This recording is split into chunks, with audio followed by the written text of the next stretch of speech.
Hello investors, नमस्कार। Research by Hrithik में आपका स्वागत है। तो आज हम डिस्कस करने वाले हैं ट्रम्प के टैरिफ से मचे हलचल के बारे में। तो यूएस प्रेसिडेंट डोनाल्ड ट्रम्प ने जब से इंपोर्ट्स पर रेसिप्रोकल टैरिफ लगाए हैं तब से दुनिया भर में हलचल मच गई है और सिर्फ 2 दिन के अंदर ही इंडिया, वियतनाम, इजराइल जैसे देशों ने यूएस एडमिनिस्ट्रेशन के साथ अर्जेंट नेगोशिएशन शुरू कर दी है जिससे टैरिफ कम हो जाए और प्रोडक्ट महंगा ना हो। इसलिए उनकी कोशिश है कि टैरिफ से एग्जम्पशन मिल जाए या फिर कोई टेलर ट्रेड डील हो जाए ताकि अमेरिकन मार्केट में अपने प्रोडक्ट की रेट चेंज ना हो, जिससे प्रोडक्ट की डिमांड कम ना हो।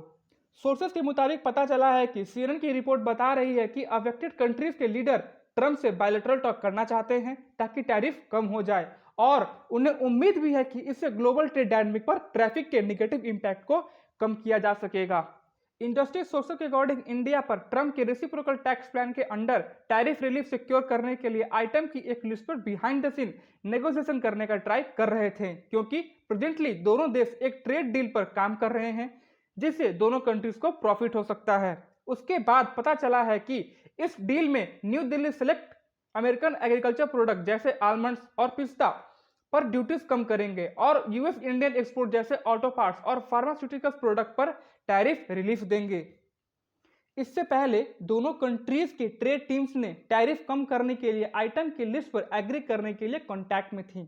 जिसमें उन्होंने ये बताया कि 24 से 29 मार्च को दिल्ली में हुए टॉक्स के लास्ट राउंड में यह डिस्कशन हुआ था with US trade representative Brendan Lyons के साथ, लेकिन ट्रंप ने नेशनल कैपिटल में ये टॉक्स खत्म होने के कुछ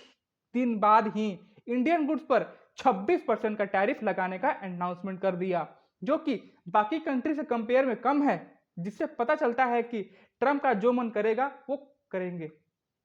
रियूटर्स की एक रिपोर्ट में स्टेट डिपार्टमेंट रीड आउट का हवाला देते हुए बताते हैं कि स्टेट के यूएस सेक्रेटरी मार्को रूबियो ने इजराइल के प्राइम मिनिस्टर से टैरिफ इशू पर बात की है, लेकिन ट्रंप की नई पॉलिसी के अकॉर्डिंग यूएस में अनस्पेसिफाइड इजरायली स्पोर्ट्स जो उसका लार्जेस्ट सिंगल ट्रेडिंग पार्टनर है पर वो भी अब 17% का टैरिफ देगा।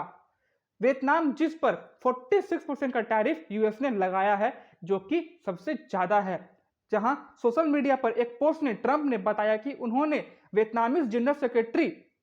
तो लाम के साथ एक वेरी प्रोडक्टिव कॉल किया, जिन्होंने सिग्नल दिया है कि south Asian nation bilateral trade agreement के बदले अपने टैरिफ को जीरो करने के लिए विलिंग थे। इजराइल, इंडिया और वियतनाम के साथ टॉक्स को ट्रंप के अनाउंसमेंट के बाद डिप्लोमेटिक आउटरीच की, जिसे फर्स्ट वेव के रूप में देखा जा रहा है। और फिर 3 अप्रैल को व्हाइट हाउस के रोज गार्डन में एक इवेंट में, जिसे ट्रंप ने लिबर्सन डे कहा था, उन्होंने एक ग्लोबल टैरिफ स्ट्रक्चर डिक्लेयर किया और एक चार्ट दिखाया जिसमें new US import list listed थे। ट्रंप ने कहा है कि इंडिया जो यूएस गुड्स पर 52% टैरिफ लगाता है, अब न्यू प्लान के अकॉर्डिंग 26% का डिस्काउंटेड रेसिप्रोकल टैरिफ फेस करेगा। ट्रंप ने रिमार्क किया और कहा है कि इंडिया वेरी वेरी टफ और प्राइम मिनिस्टर मोदी वो मेरे ग्रेट फ्रेंड हैं, लेकिन मैंने कहा आप हमारे साथ सही बिहेव नहीं कर रहे हैं।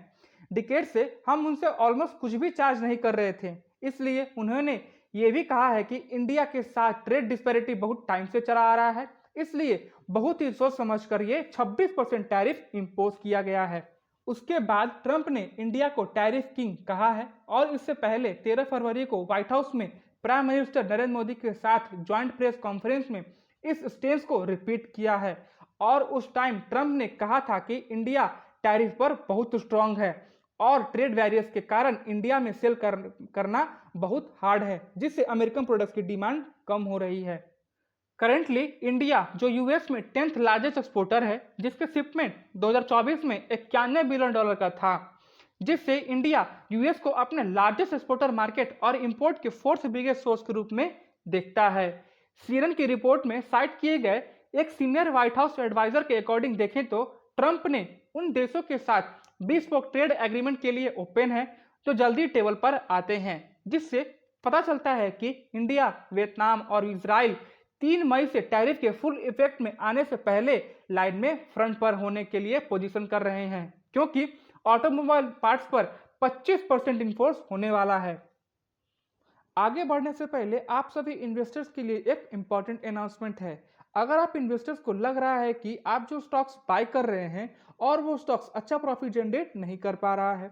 तो इस प्रॉब्लम का सॉल्यूशन लेकर आया है आपका होस्ट ऋत्विक, जहां SEBI registered research analyst guidance में आप ट्रेडिंग करके अच्छा प्रॉफिट एक्सपेक्ट कर सकते हैं। तो आप हमारे ईमेल आईडी पर अपना कॉन्टैक्ट डिटेल सेंड करिए, उसके बाद हम आपको रीच आउट कर लेंगे और आपके सारे प्रॉब्लम का सॉल्यूशन प्रोवाइड करेंगे। तो जल्दी से हमारे ईमेल आईडी पर अपना कॉन्टैक्ट डिटेल सेंड करिए और SEBI registered research analyst guidance में ट्रेडिंग करिए। इसके साथ ही फ्राइडे को S&P 500 11 मंथ लो पर गिर गया था, जहां 2 सेशन में लगभग $5 ट्रिलियन का मार्केट वैल्यू लूज हुआ था। फेड चेयर जर्मन पॉवेल के वार्न करने के बाद कि ट्रंप के टैरिफ परसिस्टेंटली इन्फ्लेशन बढ़ा सकते हैं, जिससे इंडेक्स 6% गिर गया और मार्च 2020 के बाद इसका worst single day performance almost सभी स्टॉक में रेड में था। नैस्डैक 100 6% से गिर गया, जिससे officially stock market bearish market में इंटर कर गया। मेजर टेक स्टॉक बहुत हार्ड हिट हुए। एनवीडिया और एप्पल 7% गिरा और टेस्ला 10% ड्रॉप हुआ। इससे साफ है कि ट्रंप के टैरिफ ने ग्लोबल मार्केट में एक बड़ी हलचल मचा दी है और अफेक्टेड कंट्रीज अब इससे बचने के लिए हर मुमकिन कोशिश कर रहे हैं। अगर आपको ये न्यूज़ इंफॉर्मेटिव लगी हो तो हमारे चैनल को सब्सक्राइब, वीडियो को लाइक शेयर जरूर करें and keep watching research by Ritwik.